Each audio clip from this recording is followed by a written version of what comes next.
Hi friends, welcome back to the channel. അപ്പോൾ എന്തായാലും നമ്മുടെ ഇന്നത്തെ വീഡിയോ കൂടെ നമ്മുടെ സ്പൈഡർമാൻ ബ്രാൻഡ് ന്യൂയുടെ റിവ്യൂ ആണ് നോക്കാൻ പോകുന്നത്. എൻ്റെതായിട്ടുള്ള പേഴ്സണൽ കാര്യങ്ങളായിരിക്കും. പലർക്കും പല അഭിപ്രായ വ്യത്യാസങ്ങളൊക്കെ ഉണ്ടാവാം. പക്ഷേ എന്തായാലും ഒരു കാര്യം ഞാൻ എടുത്ത് പറയാം, ഈ ഒരു വീഡിയോ ഫുള്ളി ഹെവി സ്പോയിലേഴ്സ് ആയിരിക്കും. അതുകൊണ്ട് പടം കണ്ടിട്ടില്ലാത്തവരും മാക്സിമം കാണാതിരിക്കാൻ ട്രൈ ചെയ്യണം. അപ്പോൾ എന്തായാലും ആദ്യം തന്നെ റിവ്യൂലോട്ട് പോകുകയാണെങ്കിൽ നമ്മുടെ ടോം ഹോളണ്ടിനെ പറ്റിയിട്ടാണ് പറയാൻ പോകുന്നത്. എനിക്ക് പേഴ്സണലി തോന്നിയത് നമ്മുടെ ടോം ഹോളണ്ടിൻ്റെ കരിയർ ബെസ്റ്റ് പെർഫോമൻസ് എന്നൊക്കെ വേണമെങ്കിൽ എടുത്ത് പറയാൻ പറ്റും. നോവേ ഹോമിലെ ഒരു അടിപൊളി പെർഫോമൻസ് തന്നിട്ടുണ്ടായിരുന്നു. പക്ഷേ ഇതിനകത്തോട്ട് വരുമ്പോൾ അതിൽ നിന്നും ഒരു പടി മുന്നോട്ട് പോകണമെന്നാണെങ്കിൽ തന്നെ എടുത്ത് പറയാൻ പറ്റും simply. So Tom Holland as Peter Parker അല്ലെങ്കിൽ സ്പൈഡർമാൻ എന്നുള്ള രീതിയിൽ 100% പെർഫെക്റ്റ് ആയിട്ട് മാറിയിട്ടുണ്ട്. അതായത് 2002 വന്നിട്ടുള്ള ടോബി മാഗുയറിന്റെ സ്പൈഡർമാൻ തൊട്ട് ഇന്നലെ വന്നിട്ടുള്ള നമ്മുടെ ബ്രാൻഡ്യുടെ വരെ എടുത്ത് നോക്കുവാണെങ്കിൽ ഇപ്പോൾ എനിക്ക് പേഴ്സണൽ ഫേവറേറ്റ് സ്പൈഡർമാൻ മൂവി എന്ന് വെച്ചാൽ സ്പൈഡർമാൻ ബ്രാൻഡ്യുടെ തന്നെ ആയിരിക്കും. ഇതിന് മുമ്പ് നമ്മുടെ സ്പൈഡർമാൻ നോവേ ഹോം ആയിരുന്നു. പക്ഷേ അത് ഇതുമായിട്ടൊന്നും ഒരിക്കലും കമ്പയർ ചെയ്യാൻ പറ്റത്തില്ല. കാരണം അതൊരു വേറെ ലെവൽ, ഒരു ഭയങ്കര ഒരു വലിയ സ്കെയിലുള്ള ഒരു പടമാണ്. ഇതെന്ന് പറയുമ്പോൾ ഒരു പക്ക ഗ്രൗണ്ടഡ് ഒരു കോമിക് ആക്യുറേറ്റ് സ്പൈഡർമാൻ മൂവി എന്ന് വേണമെങ്കിൽ എടുത്ത് പറയാൻ പറ്റും. അതായത് സ്പൈഡർമാനെ മാത്രം ഫോക്കസ് ചെയ്തിട്ടുള്ള ഒരു ഗ്രൗണ്ടഡ് മൂവി. മറ്റേത് ഒരു മൾട്ടിവേഴ്സിലും ഭയങ്കര കോംപ്ലക്സ് കാര്യങ്ങളൊക്കെ ഉള്ള ഒരു ഹെവി അല്ലെങ്കിൽ ഒരു mini Avengers level threat movie ആയിരുന്നെങ്കിൽ ഇത്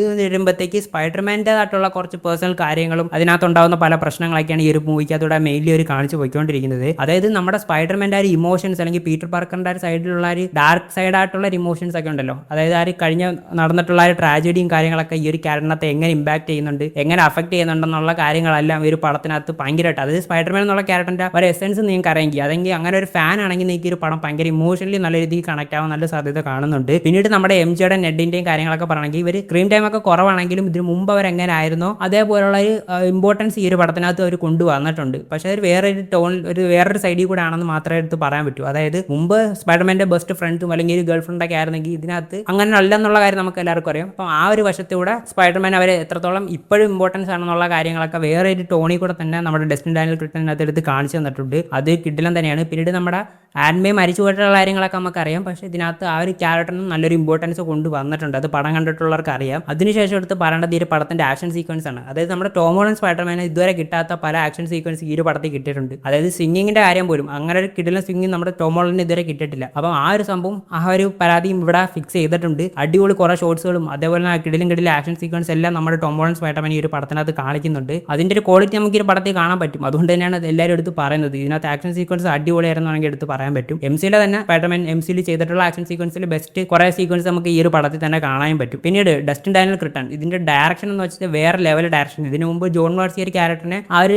ടീനേജ് ലൈഫായിരുന്നു ഫോക്കസ് ചെയ്തിട്ടുണ്ടെങ്കിൽ ഇതിനകത്ത് ഡസ്റ്റിൻ ഡാനിയൽ ക്രിസ്റ്റൻ ആ ഒരു അഡൾട്ട് ലൈഫ്, സ്പൈഡർമാൻ്റെ ആ ഒരു ഡിപ്രഷനും പരിപാടികളെല്ലാം അടിപൊളിയായിട്ട് തന്നെ ക്യാപ്ചർ ചെയ്ത് വെച്ചിട്ടുണ്ട്. അപ്പം ഈ ഒരു പുള്ളിയാണ് നമ്മുടെ Shang Chi and the legend of ten rings എന്നുള്ള പടം ഡയറക്ട് ചെയ്തിട്ടുള്ള. പക്ഷേ അതിൽ നിന്ന് ഇതിനകത്തോട്ട് വരുമ്പോൾ വേറൊരു ഡയറക്ഷൻ തന്നെയാണ് നമുക്ക് കാണാനും പറ്റുന്നത്. അപ്പോൾ അത് ഡയറക്ഷനൊക്കെ വേറെ ലെവൽ സംഭവം തന്നെയാണ്. ഈ ഒരു പുള്ളിക്കാരൻ തന്നെ ആയിരിക്കണം മിക്കവാറും വരാൻ പോകുന്ന അടുത്ത 2 പടങ്ങളും സ്പൈഡർമാൻ്റെ ഡയറക്റ്റ് ചെയ്തിരുന്ന അടിപൊളി തന്നെ ആയിരിക്കും. കാരണം ഈ ഒരു ഡയറക്ടറിന് ഈ ഒരു സ്പൈഡർമാൻ എന്തുവാന്നുള്ള കാര്യം അടിപൊളിയായിട്ട് അറിയാൻ തന്നെയാണ് തോന്നുന്നത്. അതുകൊണ്ട് എന്തായാലും അടുത്ത 2 പടങ്ങൾ ഈ ഒരു ഡയറക്ടർ കൈകാര്യം ചെയ്യുന്നതായിരിക്കും ബെറ്റർ ആയിട്ട് എനിക്ക് പേഴ്സണലി തോന്നുന്നത്. പിന്നീട് എടുത്ത് പറയേണ്ടത് ഈ ഒരു പടത്തിനകത്ത് സ്പൈഡർമാനും പീറ്റർ പാർക്കറും തമ്മിലുള്ള ആ ഒരു വ്യത്യാസം അടിപൊളിയായിട്ട് തന്നെ ബാലൻസ് ചെയ്ത് വെച്ചിട്ടുണ്ട്. അതായത് മുമ്പ് നമ്മുടെ ടോം ഹോളണ്ട് സ്പൈഡർമാൻ എന്ന് പറഞ്ഞ ഒരു ടീനേജർ ഭയങ്കര എക്സൈറ്റഡ് ആയിട്ടുള്ള ഒരു സ്പൈഡർമാൻ ആയിരുന്നു. എല്ലാ കാര്യങ്ങളിലും പോയി ചാടി വീണ് പണി ഉണ്ടാക്കി വെക്കുന്ന ഒരു സ്പൈഡർമാൻ ആയിരുന്നെങ്കിൽ ഇതിനകത്തോട്ട് വരുമ്പോഴത്തേക്ക് ആ ഒരു ഫ്രണ്ട്ലി നെബർഹുഡ് സ്പൈഡർമാൻ ഉണ്ടല്ലോ, ആ ഒരു സിറ്റിനെ രക്ഷിക്കണമെന്നുള്ള ഒരു മൈൻഡ് സെറ്റും അതേപോലെ തന്നെ പേഴ്സണലി ഉള്ള പല കാര്യങ്ങളും ഡിപ്രഷനിൽ ഇരിക്കുന്ന ആ ഒരു ടോണിലുള്ള സ്പൈഡർമാനെ നമുക്കിനകത്ത് കാണാൻ പറ്റും. അത് ഭയങ്കര രീതിയിൽ ഒരു ബാലൻസ് ചെയ്ത് വെച്ചിട്ടുണ്ട്. പിന്നീട് എനിക്ക് ഭയങ്കര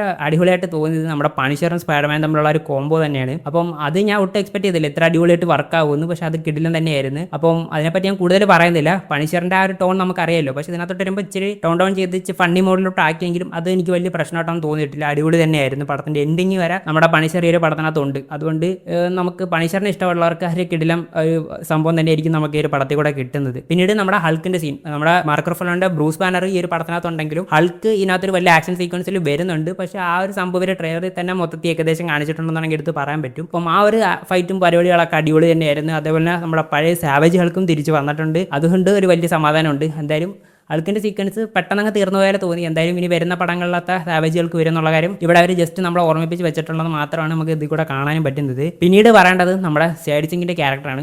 ക്യാരക്ടറിൻ്റെ പേര് പറഞ്ഞപ്പോൾ ഒന്നും കൂടെ സ്പോയിലർ വാർണിംഗ് പറയുകയാണ്. പടം കണ്ടിട്ടില്ലാത്തവർ ഇവിടെ വെച്ച് നിർത്തിക്കോ. ജീൻ ഗ്രേ എന്നുള്ള മ്യൂട്ടൻ്റ് അല്ലെങ്കിൽ എക്സ്മെൻ ക്യാരക്ടറായിട്ടാണ് നമ്മുടെ സൈഡ് സിംഗ് ഈ ഒരു MCയിൽ അപ്പിയറൻസ് നടത്തിയിട്ടുള്ളത്. MCയിൽ തന്നെയാണ് ജീൻ ഗ്രേയുടെ ഒറിജിൻ നടന്നിട്ടുള്ള. ഈ ഒരു പടം ഒരു mini Jean Grey origin movie എന്ന് വേണമെങ്കിൽ തന്നെ എടുത്ത് പറയാൻ പറ്റും.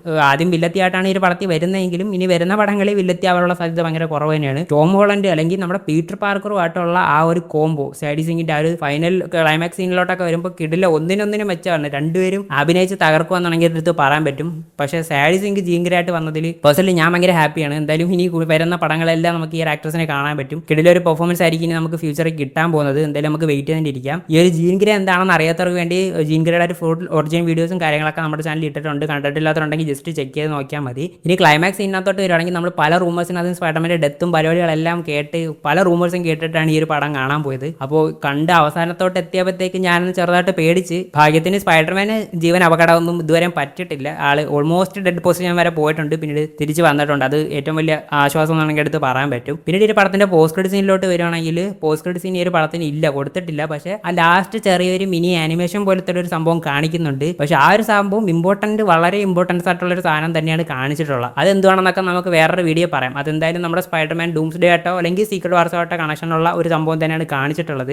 അത് എന്തായാലും ഇതിനകത്ത് പറഞ്ഞ വീഡിയോ വലിച്ച് നീട്ടുന്നില്ല. അത് എന്തായാലും നമുക്ക് സെപ്പറേറ്റ് സംസാരിക്കാനുള്ള ഒരു സാധനം തന്നെ ഉണ്ട്. അപ്പം അതിനകത്തൊരു സംസാരിക്കാം. അപ്പോൾ മൊത്തത്തിൽ പറയുകയാണെങ്കിൽ എനിക്ക് പേഴ്സണലി ഇഷ്ടപ്പെട്ട ഒരു കിഡിലൻ സ്പൈഡർമാൻ മൂവി, ലൈവ് ആക്ഷനിൽ എനിക്ക് ഏറ്റവും പേഴ്സണലി ഫേവറേറ്റ് ആയിട്ടുള്ള ഒരു സ്പൈഡർമാൻ മൂവിയായിട്ട് ഇത് മാറിയിട്ടുണ്ട്. പേഴ്സണൽ ഫേവറേറ്റ് സ്പൈഡർമാൻ ഏതാണെന്ന് ചോദിച്ചാൽ ഇപ്പം ഞാൻ പറയാം ടോം ഹോളണ്ട് സ്പൈഡർമാനാണ് എൻ്റെ പേഴ്സണൽ ഫേവറേറ്റ് സ്പൈഡർമാൻ. അപ്പോൾ എന്തായാലും നിങ്ങളുടെ പേഴ്സണൽ ഫേവറേറ്റ് സ്പൈഡർമാൻ ആരാണെന്നും സ്പൈഡർമാൻ മൂവി ഏതാണെന്നും കൂടെ ജസ്റ്റ് താഴെ നിന്ന് കമൻറ്റ് ചെയ്തേക്കണം. അതേപോലെ നിങ്ങളായിട്ടുള്ള എന്തെങ്കിലും പേഴ്സണൽ തിയറീസോ കാര്യങ്ങളോ ഉണ്ടെങ്കിലും ജസ്റ്റ് താഴെ കമൻറ്റ് ചെയ്യാവുന്നതാണ്. അപ്പോൾ നെക്സ്റ്റ് വീഡിയോ കാണുന്നുണ്ടെങ്കിൽ എല്ലാവർക്കും ബൈ ഗൈസ്.